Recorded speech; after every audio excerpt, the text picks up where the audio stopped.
Hello नमस्ते दोस्तों, आशा करता हूँ आप सभी अच्छे होंगे। दोस्तों आज आपका फिर से स्वागत है GK and GS classes bye CP Rawat में। तो दोस्तों आज हम इस वीडियो में बात करने वाले हैं मानव तंत्र यानी ह्यूमन सिस्टम के बारे में बात करने वाले हैं। तो दोस्तों आपसे एक निवेदन है कि अगर आपने हमारे चैनल को सब्सक्राइब नहीं किया है तो दोस्तों सब्सक्राइब कर लीजिए और बेल आइकन को दबा दीजिए, जिससे कि आपको हर वीडियो की नोटिफिकेशन मिलती रहे। क्योंकि दोस्तों आज के बाद हम बायोलॉजी की इसी प्रकार की जो अपने अपने मेन मेन चैप्टर हैं जो एग्जामों में बार बार पूछे जाते हैं, उनकी हम सीरीज चालू करने वाले हैं। तो दोस्तों देखना ना भूलें, हर पार्ट अपना देखते रहें। तो इससे क्या है, आप आपके वीडियो जो हमारे होंगे सब्सक्राइबर्स में आ जाएंगी। तो दोस्तों सब्सक्राइब ना कर जरूर कर लेना, ठीक है दोस्तों। अब आगे हम क्लास की तरफ बढ़ते हैं। तो दोस्तों हम किसके बारे में बात करने वाले हैं? मानव तंत्र के बारे में बात करने वाले हैं दोस्तों। मानव तंत्र यानी ह्यूमन सिस्टम के बारे में हम बात करने वाले हैं। तो आपको दिख रहा होगा दोस्तों, पहला फॉन्ट दिया गया है ह्यूमन सिस्टम में। ये पहला फॉन्ट दिया गया है कि सजीवों का शारीरिक कोशिका से मिलकर बना होता है। शरीर जो होता है वो कोशिकाओं से मिलकर बना होता है। किससे बना होता है दोस्तों? कोशिकाओं से मिलकर बना होता है। कोशिका मिलकर ऊतक का निर्माण करती हैं। क्या है दोस्तों? कोशिका मिलकर किसका निर्माण करती हैं? कोशिका मिलकर यूतकों का निर्माण करती हैं। किसका निर्माण करती हैं दोस्तों? यूतकों का निर्माण करती हैं। और जो ऊतक होते हैं दोस्तों वो किसका निर्माण करते हैं? अंगों का निर्माण करते हैं। अंगों का निर्माण होने के बाद में क्या होता है दोस्तों? तंत्र का और अंग का निर्माण होता है। इस प्रकार से दोस्तों अंग और तंत्र का निर्माण होने के बाद में जो तंत्र बनता है वो क्या है? निर्माण करते हैं, शरीर का निर्माण करते हैं। जैसे दोस्तों इस डायग्राम में आपको दिखा रहा होगा कि कोशिका किसका निर्माण कर रही है? जैसे दोस्तों कोशिका है, कोशिका किसका निर्माण कर रही है? ऊतक का निर्माण कर रही है। ऊतक किसका निर्माण कर रहे हैं दोस्तों? अंगों का निर्माण कर रहे हैं। और अंग क्या? अंग तंत्र का निर्माण करते हैं। और इसी प्रकार से क्या है दोस्तों, अंग तंत्र मिलकर क्या शरीर का निर्माण करते हैं। इस प्रकार से हमारा शरीर का निर्माण हो जाता है। आगे इस पॉइंट में दिया गया है दोस्तों, आपको दिख रहा होगा, इस पॉइंट में दिया गया है कि इस पॉइंट में क्या दिया गया है? इस पॉइंट में दिया गया है दोस्तों, मानव शरीर के महत्वपूर्ण तंत्र निम्न है। तो मानव तंत्र कौन सा है? नंबर एक, इसके बारे में आज इसमें बात करने वाले हैं हम दोस्तों। ह्यूमन सिस्टम के जो अलग अलग डिवाइडेशन किया गया है उसको हम बात करने वाले। तो दोस्तों पाचन तंत्र के बारे में हम बात करने वाले हैं कि पाचन तंत्र है क्या। तो पाचन तंत्र इसका फर्स्ट पार्ट है कि जो मानव तंत्र है, जो ह्यूमन सिस्टम है, उसका पाचन तंत्र यानी डाइजेस्टिव सिस्टम के हम बारे में बात करने वाले हैं दोस्तों। डाइजेस्टिव सिस्टम होता क्या है तो इसके बारे में हम आराम से पढ़ेंगे दोस्तों। के इसमें बहुत फैक्ट दिए गए हैं, उनको भी हम आपके लिए बताते रहेंगे। दोस्तों इस पॉइंट में दिया गया है कि जटिल पोषक तत्वों को सरल पोषक तत्वों में बदलना पाचन कहलाता है। क्या है दोस्तों? जटिल पोषक तत्वों को पोषक तत्वों में बदलना क्या कहलाता है? पाचन कहलाता है। अगर दोस्तों जटिल पोषक तत्व होते हैं, जैसे हम खाते हैं, क्या है, अनाज खाते हैं, तो वो स्टार्च के रूप में होता है दोस्तों। जो अनाज होता है वो स्टार्च के रूप में होता है या मंड के रूप में होता है। उसका पाचन करके जो सरल अणु बनाए जाते हैं यानी ग्लूकोज को बनाया जाता है, तो वो क्या होता है दोस्तों? एक अपना एक सरल यौगिक होता है। जो सरल यौगिक में बदलना यानी सरल पोषक तत्वों में बदलना ही क्या है दोस्तों? पाचन कहलाता है। ये पाचन की परिभाषा यानी डाइजेस्टिव सिस्टम की ये परिभाषा हो चुकी है। अब दोस्तों आगे एक पॉइंट दिया गया है, मनुष्य में भोजन के पाचन के लिए आहार नाल यानी एलिमेंट्री कैनल पाई जाती है। क्या है दोस्तों? एलिमेंट्री कैनल पाई जाती है। तो एलिमेंट्री कैनल क्या होती है दोस्तों, इसके बारे में हम विस्तृत से बात करेंगे। लेकिन दोस्तों अब आपको एक डायग्राम से समझा देता पाचन तंत्र होता क्या है। तो पाचन तंत्र आपको डायग्राम से समझाते हैं कि दोस्तों पाचन तंत्र यानी पाचन तंत्र आपका ये पाचन तंत्र है दोस्तों। तो इसमें क्या है, इस एक पार्ट में दिया गया है आहार नाल यानी एलिमेंट्री कैनल दिया गया है, और दूसरे पार्ट में दिया गया है पाचन ग्रंथियां। तो दोस्तों हम पहले बात करने वाले हैं आहार नाल यानी एलिमेंट्री कैनल के बारे में बात करने वाले हैं। तो दोस्तों हम किसके बारे में बात करने वाले हैं दोस्तों? एलिमेंट्री कैनल के बारे में बात करने वाले हैं। तो एलिमेंट्री कैनल क्या होती है दोस्तों, इसके बारे में हम आज आपको बताते हैं। तो एलिमेंट्री कैनल जो हमारे शरीर के अंदर होती है दोस्तों, उसे आहार नाल होती है। वो क्या है, 30 फुट से दोस्तों 32 फुट तक हो सकती है, और 9 मीटर से 10 मीटर तक की हो सकती है। इसमें दोस्तों इसके मुख्य पार्ट होते हैं। क्या होते हैं दोस्तों? ये मुख्य पार्ट होते हैं इसके। एक होता है दोस्तों मुख गुहा। क्या होती है दोस्तों? मुख गुहा। जो हमारा मुंह होता है, हम जिसमें खाना खाते हैं, चबाते हैं दोस्तों, वो क्या होते हैं? मुख होता है। और उसके अंदर से जो जुड़ी होती है उसे मुख गुहा कहते हैं। यानी माउथ वोकल कैविटी कहलाती है। क्या कहलाती है दोस्तों? माउथ वोकल कैविटी कहलाती है। तो इसमें क्या होता है दोस्तों? इसमें ये होता यह है कि हमारा जो भोजन है चबाकर हम जिससे के द्वारा ग्रहण करते हैं उसे मुख गुहा कहते हैं। जो मुख गुहा मतलब मुंह से हमारे गले से जुड़ी होती है। ग्रासनाल को दोस्तों एसोफेज के नाम से जाना जाता है। एसोफेज क्या होती है दोस्तों? ग्रासनाल होती है जो हमारे लार के साथ में भोजन को क्या दोस्तों एक शर्करा में बदलने का कार्य करता है। जो शर्करा होती है उसे स्टार्च को शर्करा में बदलने का कार्य कौन करता है दोस्तों? लार होती है। तो दोस्तों लार होती है वो क्या अपने इस भोजन में मिलती है, उसको इस प्रकार से ग्रासनाल कहते हैं। अब दूसरों क्या होता है दोस्तों? दूसरा होता है अपना आमाशय होता है, स्टोमस, स्टोमेमिक होता है दोस्तों। स्टोमिक में क्या होता है दोस्तों? आहार नाल आमाशय होता है स्टोमिक। और स्टोमिक हमारे शरीर में क्या करता है दोस्तों? भोजन का पाचन करना शुरू कर देता है, यानी ये सिकुड़ता है और फूलता है, जिसके कारण क्या होता है दोस्तों?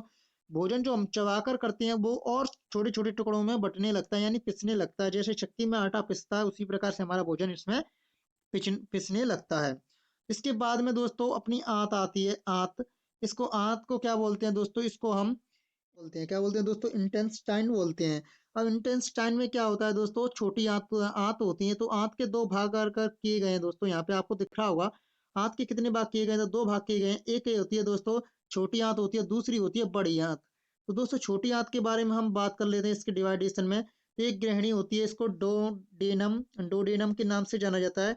डोडेनम के नाम से जाना जाता है। डोडेनम के नाम से इसको जाना जाता है। गृहिणी को डोडेनम के नाम से जाना जाता है। अग्र छोद्रांत क्या होती है? जुजूनम के नाम से जाना जाता है। और क्षुद्रांत को एलियम के नाम से जाना जाता है। इसके भी तीन डिवाइडेशन होते हैं, यानी दोस्तों अपनी जो गृहिणी होती है डोडेनम के नाम से जानी जाती है। अग्र छोद्रांत को जो अग्र की होती है उसके क्या है दोस्तों? जुजूनम के नाम से जाना जाता है। और क्षुद्रांत को एलियम के नाम से जाना जाता है। इस प्रकार से इस छोटी आंत का डिवाइडेशन पूरा होता है दोस्तों। अब आगे इसमें इसमें दिया गया है दोस्तों बड़ी आंत। क्या दिया गया है? बड़ी आंत दी गई है। तो बड़ी आंत को दोस्तों हम डिवाइडेशन कैसे करेंगे? तो डिवाइडेशन उसको भी तीन पार्टों में किया जाता है। एक सीसम होता है दोस्तों, एक बृहदांत होती है। सीसम यानी सीसम को सीसम ही बोला जाता है अंग्रेजी में भी। और इसको दोस्तों बृहदांत को कोलेन के नाम से जाना जाता है। और मलाशय को रेक्टम के नाम से जाना जाता है। जो क्या होता है दोस्तों आपको अभी एक एक से बताते हैं। जो जो छोटी आंत होती है दोस्तों, जो गृहिणी होती है क्या है दोस्तों? जो आमाशय से सीधी जुड़ी होती है। और गहन जो पचे हुए भोजन को क्या है दोस्तों? क्षुद्रांत में पहुंचाने का कार्य करती है। वहां की जो स्थान होता है उसे हम गृहिणी कहते हैं, जो अग्रभाग होता है। फिर उसके बाद में जो अग्रभाग से जुड़ी होती है पीछे की तरफ, जो जुजूनम कहलाती है, अग्र क्षुद्रांत कहलाती है। अग्र क्षुद्रांत में दोस्तों क्या होता है? भोजन का पाचन होना शुरू हो जाता है। और एलिम में दोस्तों इसको अवशोषण कर लिया जाता है। आगे चलते हैं दोस्तों। आगे क्या दिया है? शीशम दिया गया है। शीशम में क्या होता है दोस्तों? कि बड़ी आंत होती है और पर छोटी आंत से भोजन क्या इधर छोटी आंत से और उसमें बड़ी आंत में पहुंचने लगता है। और बृहदांत में दोस्तों, बृहदांत उस बड़ी आंत को ही बोला जाता है, यानी बड़ा होना क्या, यानी कॉलेन को क्या होता है दोस्तों? इसमें भोजन जो पचे हुए अवशोषण होने के बाद में इसमें भोजन आ जाता है। और मलाशय यानी रेक्टम होता है दोस्तों, जिसमें मलाशय में क्या होता है? भोजन इकट्ठा होता रहता है। धीरे धीरे आपका क्या है दोस्तों? कॉलेन में आता रहता है भोजन, जो अवशोषण के बाद में होता है। और इस मलाशय में क्या है दोस्तों? ये इकट्ठा होता रहता है। और जिसके क्या गुर्दा के द्वारा दोस्तों इसको बाहर निकाल दिया जाता है। इस प्रकार से दोस्तों इसकी हमने एक पार्ट को एकदम कंप्लीटली कर लिया है। अब दूसरे पार्ट की तरफ चलते हैं दोस्तों। इसमें दूसरे पार्ट में क्या दिया गया है? पाचन ग्रंथियां। क्या दी गई है दोस्तों? पाचन ग्रंथियां। इनके बारे में ही हम आज डिवाइडेशन कर लेते हैं। तो पाचन ग्रंथि क्या होती है दोस्तों? पाचन ग्रंथि होती है डिवाइडेशन यानी डाइजेस्टिव सिस्टम ग्लैंड्स कहलाती हैं। तो डाइजेस्टिव ग्लैंड्स को क्या होता है दोस्तों? इसमें एक होती है सेलिवरी ग्लैंड्स होती है। सेलिवरी ग्लैंड्स में क्या है दोस्तों? लार ग्रंथि को कहा जाता है। सेलिवरी ग्रंथि होती है जो लार ग्रंथि कहा जाता है। तो लार ग्रंथि क्या है दोस्तों? अपने जो मुख गुहा होती है उसके वहां पे ही जुड़ी होती है दोस्तों। तो इसमें जो स्टार्च होता है, जो अपने अनाज में खाते हैं हम, स्टार्च होता है, उसको क्या है दोस्तों? शर्करा में बदलने का कार्य करती है। धीरे धीरे शर्करा में जब बदलती है तो दोस्तों क्या है? ग्रास नाल में पहुंच जाता है भोजन और अपना आता है अग्नाशय। अग्नाशय का दोस्तों पेनक्रियाज बोलते हैं। क्या बोलते हैं? पेनक्रीज बोलते हैं। पेनक्रियस बोलते हैं इसको, पेनक्रीज। पेनक्रियाज बोल देते हैं दोस्तों अंग्रेजी में। तो ये यकृत क्या कार्य करता है? ये अग्नाशय क्या कार्य करता है दोस्तों? भोजन को पचाने में हमारा सहायता करता है। जो भोजन का एकदम नियतांक जो तापमान वगैरह ये होता है दोस्तों, इसको अग्नाशय ग्रंथि इसका कार्य करती है। और इससे कुछ पाचक पाचक रस भी निकलते हैं दोस्तों, जो अपने इसको खाने में मिलकर इसको पाचन करने में जो आमाशय होता है उसमें जाकर बहुत तरीके से कार्य करता है। अब एक दोस्तों अपना लीवर होता है, ये मैं मुख्य भूमिका निभाता है दोस्तों। यकृत होता है, लीवर यानी यकृत होता है जो पित्ताशय का निर्माण करता है दोस्तों।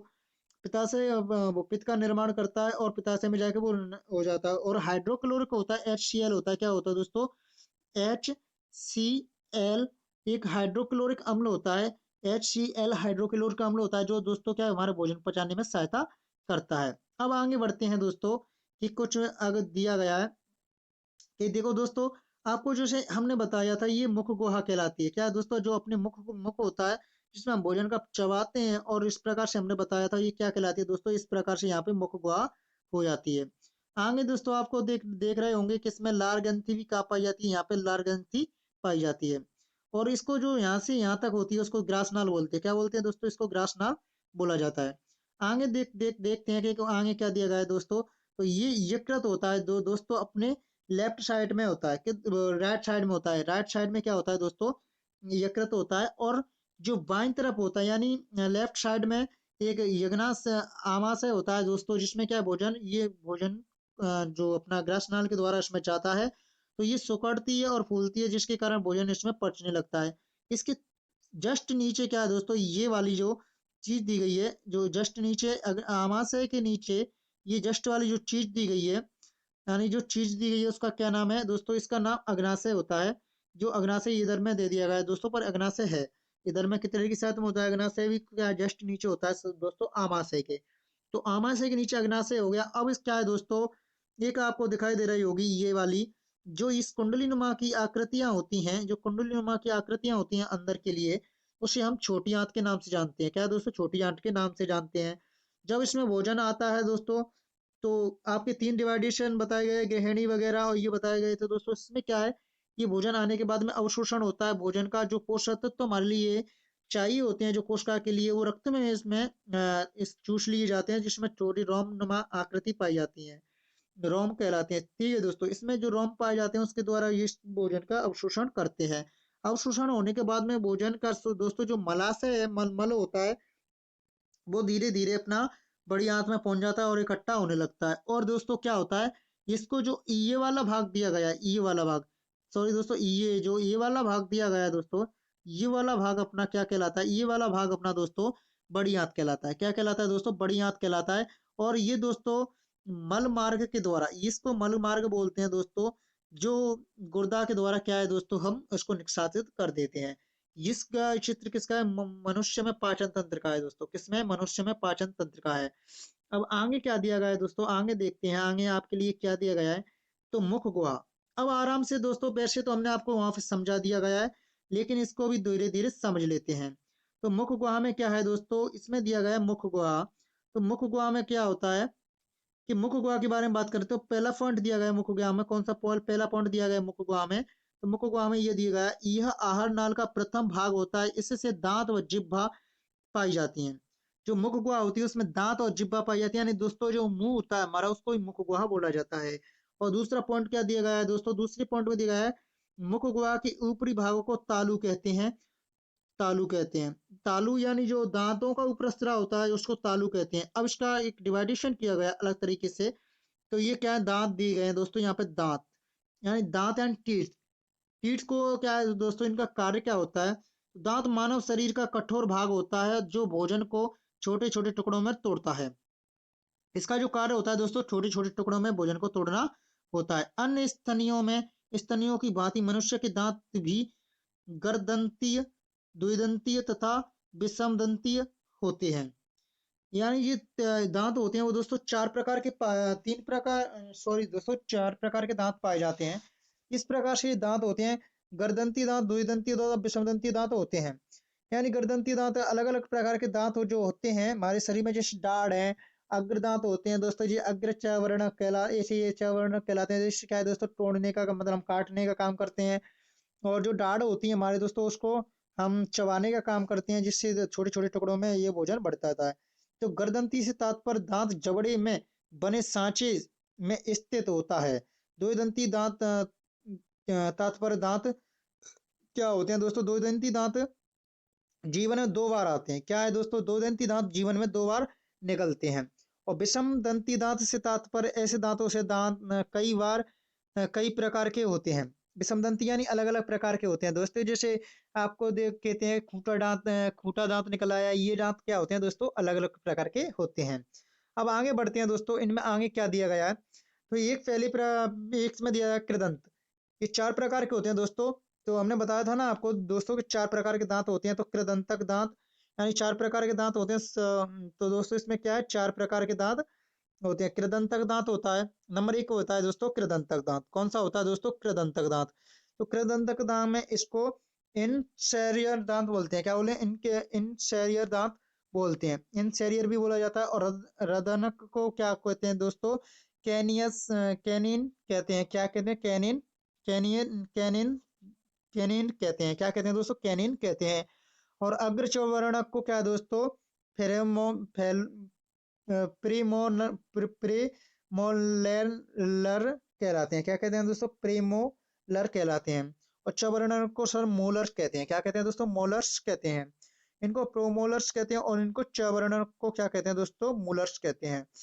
अब आपको देखा होगा दोस्तों, आपके दूध के दांत आए होंगे, तो दोस्तों आपके दूध के दांत टूट जाते हैं तो क्या कहते हैं, एक दांत की छेड़ी और कुत्ता कर गया लेडी। तो दोस्तों इस प्रकार से आप देखते हैं आगे क्या है। शेषावस्था बच्चों में दांतों की संख्या 20 होती है। क्या है दोस्तों, शेषावस्था होती है, उसमें दांतों की संख्या कितनी होती है, 20 होती है, जिन्हें दूध के दांत कहते हैं। क्या है दोस्तों, जिन्हें जो शेषावस्था होती है उन्हें दूध के दांत कहा जाता है। और दूध के दांत जल्दी से टूट जाते हैं और दोस्तों तो उनकी, तो हमारे शरीर में एक क्वेश्चन बनता है दोस्तों कि हमारे शरीर में कितने दांत 2 बार आते हैं, तो 2 बार हमारे दांत आते हैं, वो है उनकी संख्या कितनी हो जाती है दोस्तों, उनकी संख्या हमारी हो जाती है 20। कितनी हो जाती है दोस्तों, 20 हो जाती है। अब आगे बढ़ते हैं दोस्तों, स्थायी दांतों की संख्या 32 होती है मनुष्यों में दोस्तों, स्थायी दांतों की संख्या 32 होती है। इसी प्रकार से शार्क मछली में 50 दांत होते हैं दोस्तों। और मगरमच्छ में दोस्तों इस प्रकार से मगरमच्छ में दोस्तों 32 नहीं, सॉरी दोस्तों 32 नहीं, 42 दांत होते हैं। और शायद और उसमें जो 47 दांत उसमें पाए जाते हैं दोस्तों, क्या है उसका नाम, जो क्या कहते हैं उससे, मगर मच्छर में दोस्तों 47 दांत होते हैं। अस्थायी दांत पाए जाते हैं। तो शरीर का सबसे कठोर भाग एनिमल दांत का ऊपरी भाग होता है। यानी इस सभी जो शरीर का, हमारे शरीर में जो अंग पाए जाते हैं उनका सबसे ऊपरी भाग एनामिल होता है दोस्तों। क्या होता है दोस्तों, एनामिल होता है। अब दोस्तों इस प्रकार से आज हमने ये डिवाइडेशन किया। आगे चल के दोस्तों अवशेष, अब ये दांतों के बारे में आज खत्म कर लेते हैं और उसके बाद में फिर हम अगले पढ़ेंगे। तो दोस्तों ये क्या है, इसमें दिया है अवशेषी दांतों की संख्या। तो अब अवशेषी दांतों की संख्या 12 होती है, जिन्हें अकल दाढ़ भी कहते हैं। अवशेषी दांत होते हैं, उन्हें अवशेषी दांत ये उन्हीं के प्रकार है दोस्तों। हमने कृदंत और ये पढ़े थे, उनके उन रदन और ये वगैरह ही पढ़े थे ना, इनके ही भाग हैं। अभी दोस्तों इसमें क्या है, अकल दाढ़ की जो 12 होती है संख्या, मतलब सबसे दांतों की संख्या कितनी होती है, 12 होती है। और अकल दाढ़ भी कहते हैं इनको। इंसाइजर दांत, जो इंसाइजर दांत थे दोस्तों शाकाहारी प्राणियों में, व केनाइन दांत मांसाहारी प्राणियों में पाए विकसित होते हैं। जो दोस्तों हमारे दांत थे इंसाइजर इंसाइजर जो दांत थे दोस्तों, वो क्या है, शाकाहारी प्राणियों में पाए जाते हैं। और केनाइन दांत क्या होते हैं दोस्तों, मांसाहारी प्राणियों में पाए जाते हैं। ये ध्यान रखने वाली बात है, जो इंसाइजर दांत होते हैं वो शाकाहारी प्राणियों में, तथा केनाइन जो दांत होते हैं वो मांसाहारी प्राणियों में विकसित होते हैं। हाथी के दांत इंसाइजर होते हैं। हाथी के दांत जो होते हैं वो इंसाइजर होते हैं, क्योंकि दोस्तों हाथी क्या है, एक शाकाहारी जानवर है। इंसाइजर दांत होते हैं। मनुष्यों का दंत सूत्र क्या होता है, 2 1 2 3 होता है। क्या होता है दोस्तों, 2 1 2 3 होता है। इस प्रकार से मनुष्यों के ये दांत हो जाते हैं। अब दांतों के बारे में आज ही बात कर लेते हैं दोस्तों, फिर हम जिह्वा के भाग में अगले पार्ट में बात करेंगे। तो दोस्तों उस वीडियो को देखना आप जरूर से जरूर, और उस चैनल को सब्सक्राइब कर ही लेना। तो मनुष्य के जबड़े के प्रत्येक अर्धभाग में दंत सूत्र क्या होता है दोस्तों, प्रत्येक अर्धभाग में दंत सूत्र यानी स्थायी दांत ऊपरी जबड़े के प्रत्येक अर्धभाग में तथा निचले के जबड़े के प्रत्येक अर्धभाग में जो स्थायी दांत होते हैं, क्या है वो दोस्तों, स्थायी दांत होते हैं। जैसे आपको दिया गया है इस दोस्तों, इस सूत्र में दिया गया है, जिस सूत्र में दिया गया है 1/1 दोस्तों, आई बराबर सी बराबर 1/2। इंसाइजर दांत यह 2 2 होते हैं दोस्तों इंसाइजर। और ये दिया गया है सीसी दिया गया है, तो 1 1 होते हैं। और पीएम यानी वो क्या है दोस्तों, वो पेन कौन सा था दोस्तों, प्रेमूलर था, प्रेमूलर्स प्रोमोलर्स दांत होते हैं, जो इनके यहाँ प्रोमोलर्स दांत होते हैं दोस्तों, तो दो दो होते हैं, और मोलर्स की संख्या 3/3 हो जाती है। इस प्रकार से बराबर कितना होता है, 8/8 होता है। और बराबर दोस्तों 16 से जो इंटू किया जाता है, इंटू के करने के बाद में दोस्तों दो दो दांत के प्रकार से हो जाते हैं, तो इंटू बराबर 16, 8 8 8 16, और 16 के बराबर क्या होता है, 8/8 बराबर 16। और इस प्रकार से दोस्तों यहाँ पे 16 32 हो जाते हैं। क्या हो जाते हैं दोस्तों, 32 दांत हो जाते हैं। तो दोस्तों अगर वीडियो अच्छी लगी हो तो लाइक कर देना दोस्तों, और इसमें लाइक करने में आपका कुछ नहीं जाता, लेकिन हमें मोटिवेशन मिलता है। तो दोस्तों अगली वीडियो बनाने का जल्दी हमें जुनून, और जल्दी ही अगली वीडियो डालेंगे। तो दोस्तों इसके बारे में हम जिब्बा और अन्य भागों के बारे में बात करने वाले हैं। तो दोस्तों विस्तृत से जानकारी इसमें मिलेगी। हमने ये पीडीएफ इस तरीके से बनाई गई है कि दोस्तों कहीं अदरवाइज समझाने की कोई जरूरत नहीं है, और एक बार अगर आप समझ लेते हो तो दोस्तों हमेशा के लिए आपको ये फायदेमंद होगा, और आपके एग्जामों में भी आपके लिए कारगर साबित होगा। तो दोस्तों धन्यवाद, फिर मिलते हैं।